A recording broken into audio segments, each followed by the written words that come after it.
The room went completely still, not the kind of still where people are being polite, the kind where no one knows where to look, and everyone is suddenly very interested in their coffee cups, or their shoes, or the grain pattern on the conference table. My brother-in-law was standing at the front of the room with this expression on his face, half nervous, half trying to look like he belonged there, and my father-in-law had just finished saying my name and his name in the same sentence, in the same breath.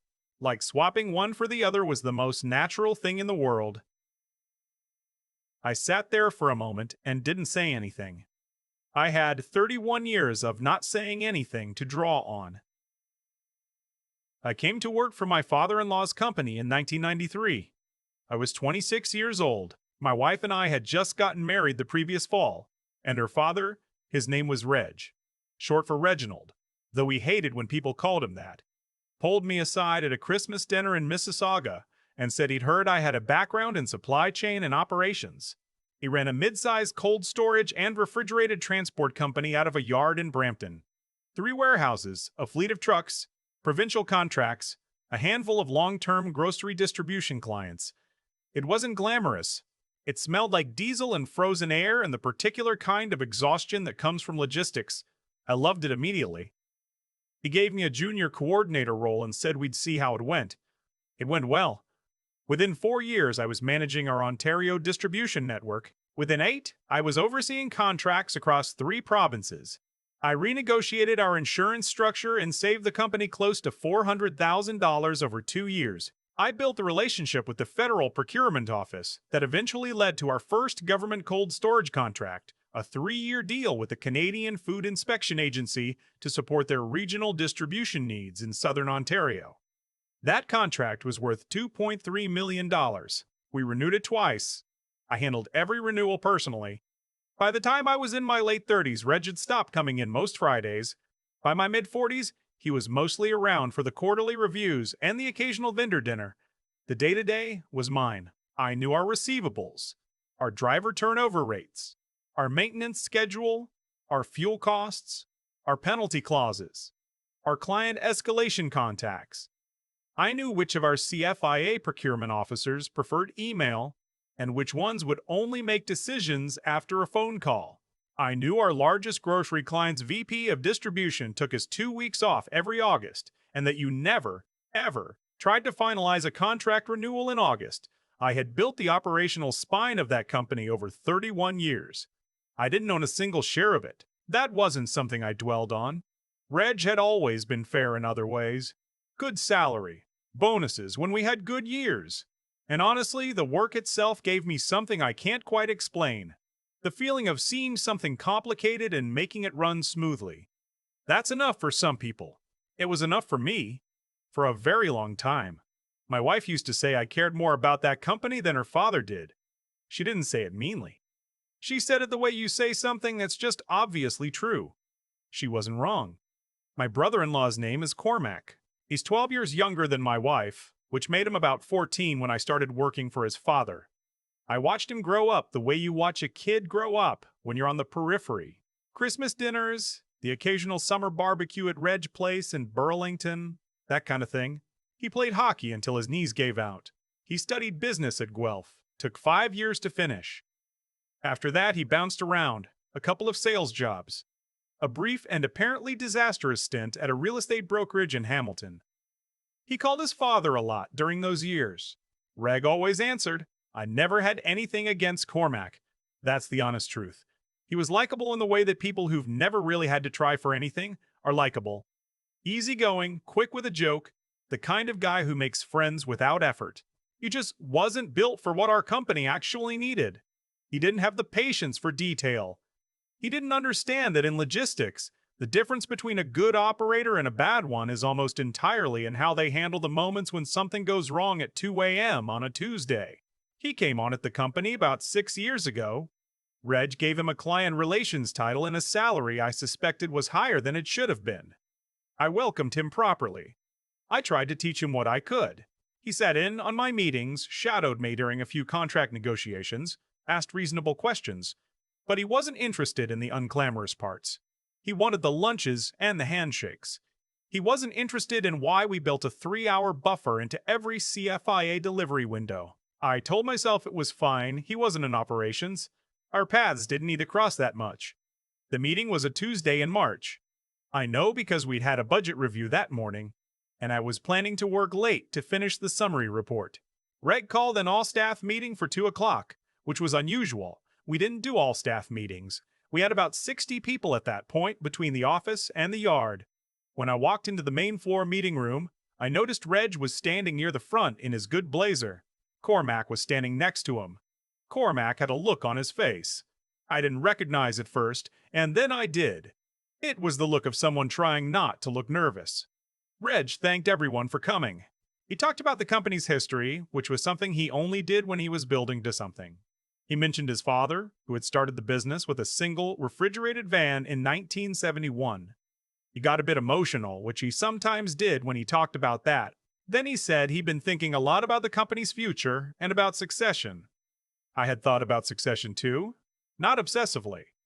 But over the years, in the quiet hours, I had wondered how it would go, whether Reg would ever offer me a stake, whether there might be some formal arrangement that recognized what I'd built. I hadn't pushed for it. It wasn't my style. I assumed when the time came, we'd have a conversation. We did not have a conversation. We did not have a conversation. Reg said he wanted to announce that effective the 1st of April, Cormac would be taking over as general manager of operations. He thanked me for my years of service. He said I would be transitioning to a senior advisory role. That was the whole thing. No hallway conversation beforehand. No heads up. No acknowledgement that he was announcing in front of 60 people that the role I had built from nothing was being handed to his son. The room went completely still. I looked at Reg. He was looking at a spot somewhere above the crowd. I looked at Cormac. He was looking at his shoes. I looked back at the table in front of me. Someone had left a box of Timbits in the middle of it. I remember thinking that was an odd detail to notice. I said nothing. I clapped when everyone else clapped. I shook Cormac's hand at the end, which I could see surprised him. Then I walked back to my office and closed the door behind me. I sat there for a while. I want to be careful here about what I say because I don't want to overstate the emotion of that moment, and I don't want to understate it either. What I felt wasn't exactly rage. It wasn't devastation. It was something quieter and colder than either of those things. It was the feeling of understanding, very clearly, that the 31 years I had given to this place had been weighed on a scale I didn't know existed, and the last name on the other side had come out heavier. I am 57 years old. My wife and I have a daughter who's finishing her master's degree at Dow. We have a mortgage that has 8 years left on it. We have a life that is modest and good and entirely built on the income I have provided through that company. I am not a dramatic person. I don't make scenes. I have never once in 31 years walked off a job or called anyone's bluff or done anything that could be described as a power move. But I sat in that office for about 40 minutes, and somewhere in those 40 minutes, something shifted in me. Or maybe something that had been shifting for a long time finally finished shifting. I opened my desk drawer and I took out a notebook. Not a digital document. A paper notebook. The Hilroy kind. The one I'd been using since the 90s to track what I privately called my operational contacts. Every name. Every direct line. Every relationship I had cultivated over 3 decades. The CFIA procurement officers. 4 of them. 2 I'd worked with for over a decade. The regional contact at AAFC who had quietly flagged 2 upcoming RFP processes to me the previous fall. The distribution manager at our largest grocery account who had my cell number and used it. The VP of logistics at a regional grocery chain in southern Ontario who had mentioned, twice in the last year, that they were thinking about bringing on a second cold storage partner. None of these relationships belonged to the company. They belonged to me. I had another notebook in my bag. I always carried one. And I started writing. I wrote for 2 hours. I want to be honest about what happened next, because I think it matters. I called my wife from the parking lot. I sat in my car and told her what had happened, just the facts, no editorializing. There was a pause. Then she said, "Are you serious?" It wasn't really a question. She said, "My brother can't run that operation." I said I knew. She said, "What are you going to do?" I told her I was still thinking. She said, Whatever you decide, I'm with you. I've thought about that a lot since then. My wife grew up in that family. She loves her father, complicated as he is. She had every reason to tell me to be patient, to take the advisory role and see how it played out, to not do anything rash. She didn't say any of that. She said she was with me. I drove home. We sat at the kitchen table until almost midnight. We talked through every angle. We talked about money, about risk, about what starting over at 57 actually looks like. We talked about the federal contracts and what they were actually tied to. The legal question of whether those relationships transferred with me or stayed with the company. I had been careful about that over the years. Meticulous, actually. The CFIA contracts were tendered through a public procurement process. The relationship was mine. The institutional knowledge was mine. Nothing in my employment agreement restricted me from competing in federal cold storage procurement after leaving the company. I had a lawyer confirm this before I handed in my notice. I gave Reg my resignation the following Monday. I did not do it by email. I went to his office, closed the door, and told him face to face. He looked surprised, which surprised me because I'm not sure what else he expected. He asked if we could talk about it. I said I appreciated that, but that my mind was made up. He said he hoped I understood. The advisory role came with a title change and a salary review. I said I understood and that I had made my decision. He said he hoped this wouldn't affect the family. I said I hoped this wouldn't affect the family. I said I hope so too, and I meant it. I worked my remaining 2 weeks. I wrote thorough handover documentation for every file I was actively managing.